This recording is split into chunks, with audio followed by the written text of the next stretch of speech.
You start with a plan and it ends up pinballing and bombarding around. Different synapses fire and new potentials open up, and I think that's really exciting.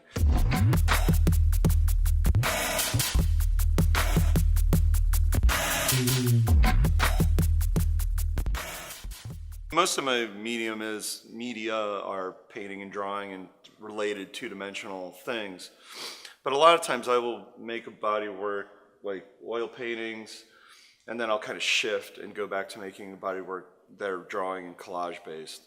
Just to kind of keep the brain nimble in my, for some reason I like the idea of like kind of oscillating. I'm interested in having a certain level of humor in the work. I think art should be funny.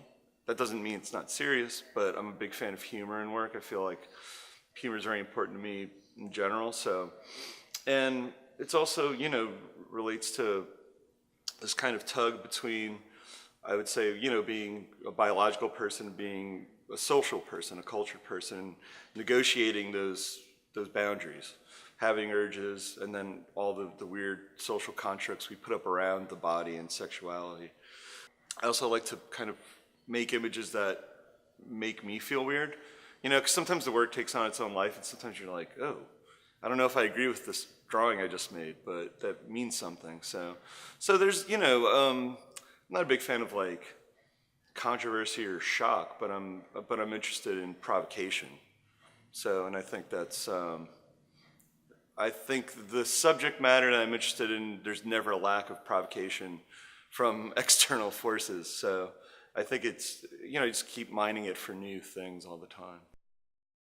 Everyone has an association with it as a color. Like, you know, it comes with a set idea about gender. You know, this idea of like, you know, boys blue, girls pink. And it starts at an early age. And I think it's this weird way that it's a color that, you know, kind of codes people to play their gender roles when they're young. And I'm interested in using that color now and kind of upending it and doing a lot of things with it. Like, you know, sometimes there's a real aggressiveness to the work. Sometimes there's a floral, you know, kind of daintiness to it sometimes too. I mean, I think pink can be a lot of things. We're all pink on the inside. So I find it as a, you know, it's a meaty color. It's meaty, it's biological, but it also has this association with gender, an idea of gender and decoration that's interesting. I'm going to do a wall painting, and then that'll be the kind of stage, and then the pieces are the actors, which will then act out upon the stage. So there'll be this like layers of experience that I hope, you know, keep the show warm, bodily, physical, inviting. You know, many layers of looking, I hope.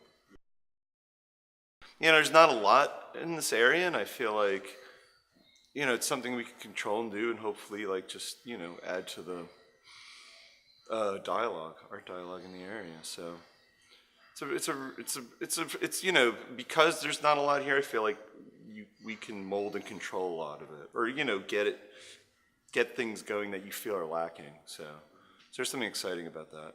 Journalist tweet, Craig dig, long link still. The world is already a big. Don't ever say that we can't sample. Feel finals, this is how it's sampled. Journalist tweet, Craig dig, long